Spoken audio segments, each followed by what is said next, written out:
these feet, whenever I throw, if you've watched a bunch of the videos already, you know that I leave quite a bit of clay at the bottom anyways, particularly the big pots that I throw, and particularly if they have a low belly on them. I left this one thick so that I could go ahead and show you how to do more of a decorative foot if you decide that that's something you want to do. I typically, with a shape like this, take it all the way down. But if I was making an urn and I wanted this shape, I would probably do this foot because it's just going to feel steadier when it sits on a mantle. So here we go.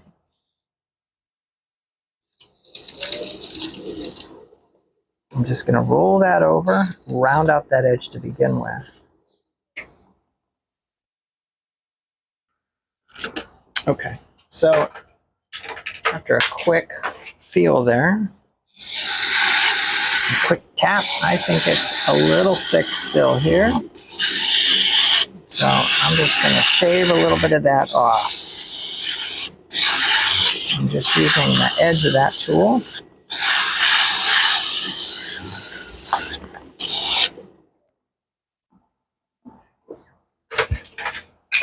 Let's go ahead and use this guy.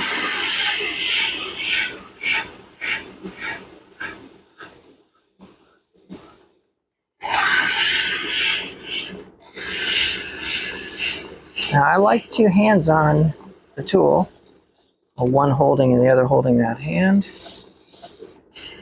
so that I could be a little steadier. Kind of prevents me from bouncing in as much.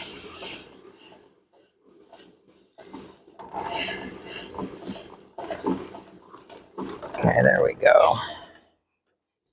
Okay, so looking at this as an urn, this feels too high for me. Now I need this gone. So let's just take that down.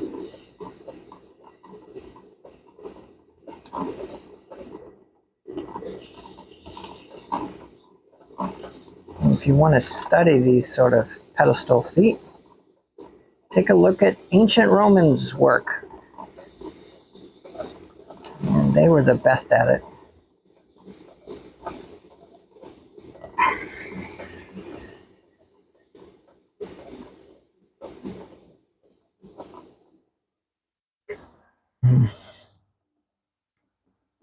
Okay, that feels pretty good through here.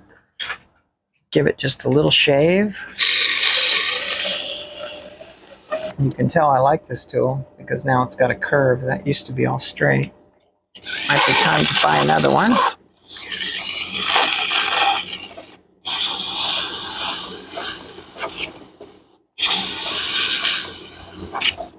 Okay. All right, good start. Now I'm going to work right here. I'm just going to take a little bit away, take it in. Now I know that this is all solid. And I need some sort of transition, and for now I'm going to make the transition about here.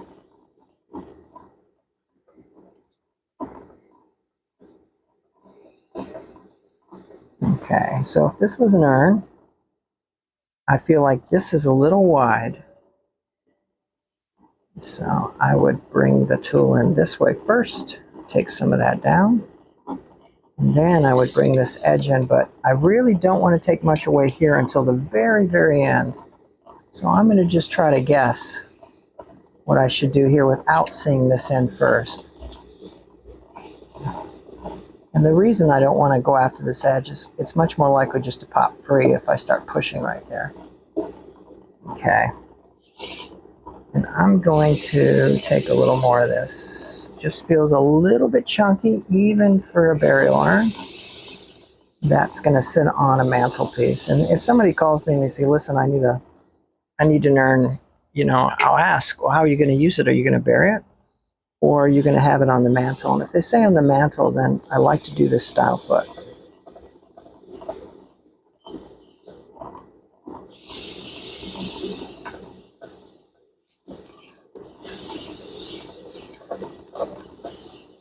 There we go. That is starting to look more proportional for this piece.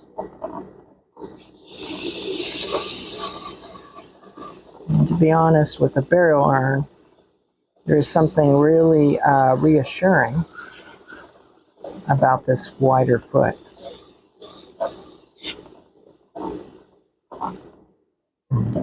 People don't want their loved one to topple over.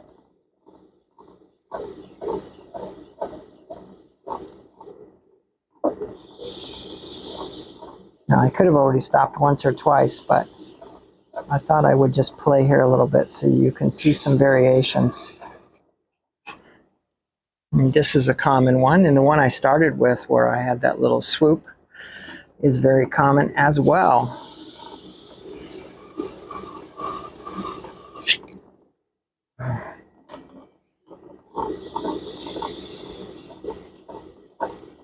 This one has the more sort of Art Deco feel with the two rolled sections.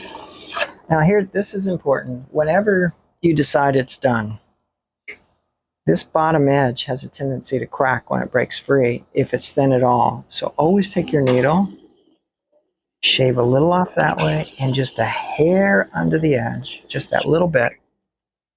That's important because then this is not going to break at all. It'll be fine. It'll pop up beautifully. Kind of a biggie. On this one, I might clean up here as long as I'm trimming.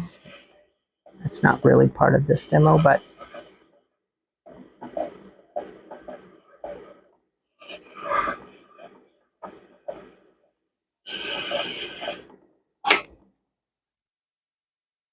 okay.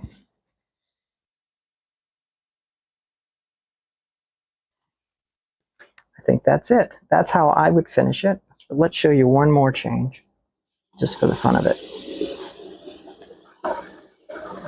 You want to go with a minimal, and you could take this down a little bit farther.